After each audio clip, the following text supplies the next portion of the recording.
Laisse-moi m'en aller, Père. Parce que le Christ lui avait dit, quoi que le Père Seigneur lui a dit, toi tu ne quitteras pas la terre tant que tu n'auras pas vu le Christ du Seigneur. Il a vu le Christ du Seigneur. Il a porté dans la main. Il a dit, ah, tu peux laisser ton serviteur s'en aller en paix maintenant.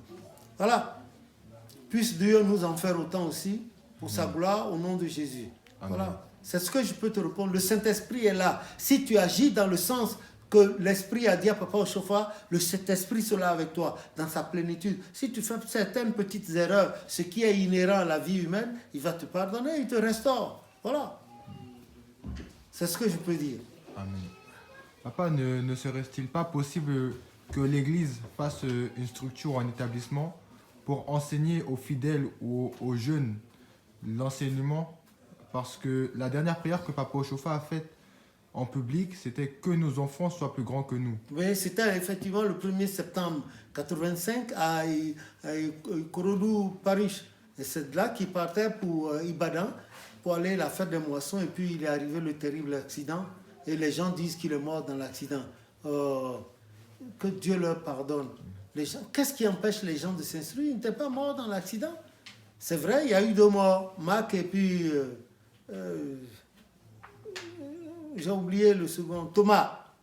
Papa Biassi était blessé gravement, mais lui, il avait à peine une petite égratignure là et puis là, à peine.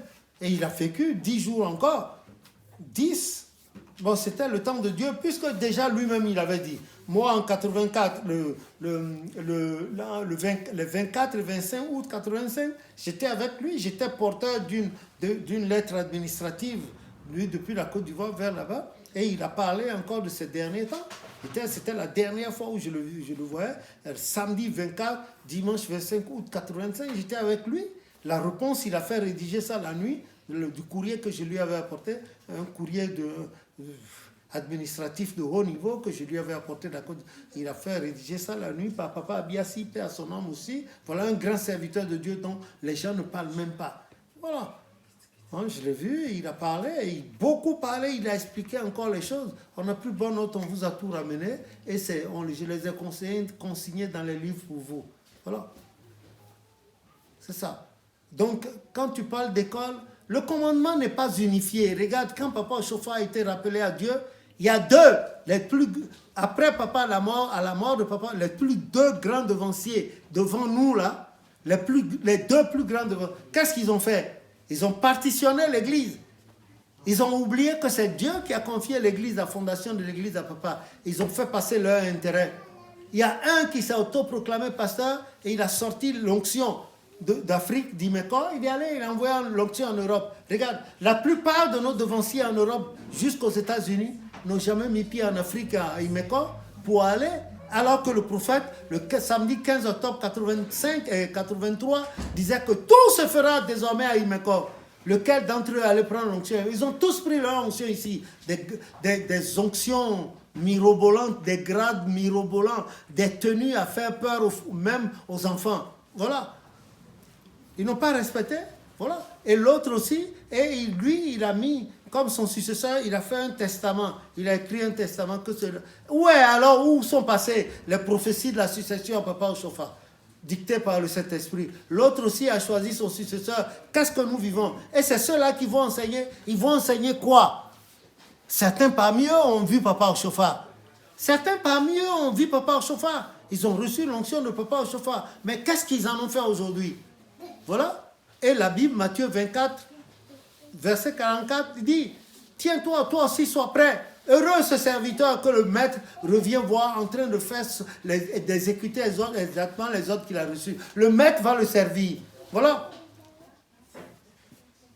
Ce serait faire du tort à l'église si moi aussi, qui suis né par la grâce de Jésus dans le système, que je ne vienne pas dire, sauf la dernière fois où notre sœur là a donné un message, a dit que l'Éternel m'avait rejeté parce que j'ai participé à cette histoire de pasteurisation. Je le dis vraiment, c'est un système que les gens ont établi et je n'ai pas fait attention. Je n'ai pas fait attention pour appeler l'autre pasteur. Non, non, il est un roi entre 2 rois. Il n'y a pas de pasteur dans l'église du christianisme, il n'y en a pas.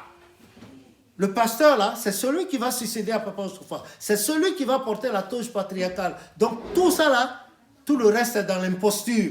Voilà. Tout le reste était dans l'imposture. Moi aussi, j'ai permis que mon frère fût appelé pasteur. Donc, moi aussi, j'ai été dans l'imposture. Que Dieu me pardonne. Je n'ai pas... le système a été déréglé par nos deux pères. Voilà, et on a suivi bêtement. Voilà. Heureusement que Dieu a miséricordieux. Sinon, qui sait si je ne serais pas mort dans cette affaire-là.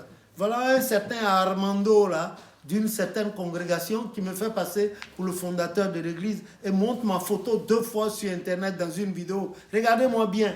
Est-ce que moi j'ai les qualités, les aptitudes à être fondateur de l'église du christianisme céleste? C'est trop m'accorder de l'importance. Que le nom de l'Éternel soit béni. Que Dieu lui pardonne à celui-là aussi. Amen. Voilà, c'est ce que je peux te dire. Donc, école, c'est vrai, il peut y avoir des écoles. Ce que nous faisons déjà dans votre parole, c'est une école. Les gens sont en formation avec la rigueur qu'il faut. Si ça peut être étendu et que d'autres également se font. Mais ceux-là qui vont donner l'enseignement, ils ont reçu quelle formation eux-mêmes, par qui, quand, où? Il faut tester ce qu'ils vont dire. Il ne faut pas dire n'importe quoi. Voilà, il faut rechercher ce que l'Esprit a dit à Papa Ochofa, qui a toujours été fait jusque-là. Voilà. Ok? Papa, oui. Que le nom de l'Éternel soit béni. Amen. Maintenant, il y en a qui cherchent. Hein? Oh, il y en a qui cherchent. Il y a beaucoup qui écrivent. Je ne peux pas répondre individuellement. Il m'arrive de répondre aux gens ou bien d'écrire, mais je ne peux pas donner. Regarde toutes les explications que j'ai données à toi seul. Ça fait bientôt 1 heure de temps presque là qu'on est en train de parler. Je vais me mettre sur Internet pour écrire à une seule personne pendant ce temps. Quel temps aurais-je moi-même pour me cultiver dans le Seigneur et pour m'occuper d'autres affaires de l'Église? Donc, il faut forcément qu'il y ait un centre de formation où les gens vont payer. Parce qu'en Europe, rien n'est gratuit. Hein? Il faut que les gens payent pour recevoir leur formation. Ils payent pas la formation, mais il faut qu'ils payent la salle. Si on loue une salle pour faire une conférence ou bien pour donner des cours, expliquer des choses, il faut payer, il faut prendre part. Et nous sommes dans Paris. Hein? Pour louer une salle, ce n'est pas moins de 1 000 euros, 2 000 euros. Voilà. J'en ai fait par le passé beaucoup. Et j'ai mis beaucoup d'argent. Le Seigneur m'en donnait, je mettais là-dedans. Maintenant, si les gens le veulent, ils louent des salles. Les gens respectent, ils payent leur participation. Peut-être 20 euros par personne ou 25 par personne. Les gens viennent, on paye la salle, il y a le tableau. Et puis, allez, on explique, on répond aux questions, on explique, on dit le point de vue de l'enseignement de Papa Ochofa. C'est une proposition, hein. Moi, l'idée est venue, j'en parle. Je n'ai pas dit forcément que les gens le fassent. Hein.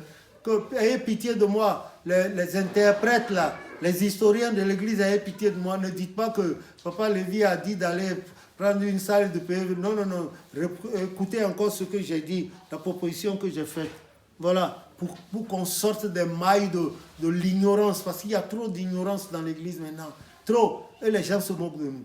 Que le nom de l'Éternel soit béni. Amen. Donc, frère Gildas, voilà comment je peux répondre à votre question.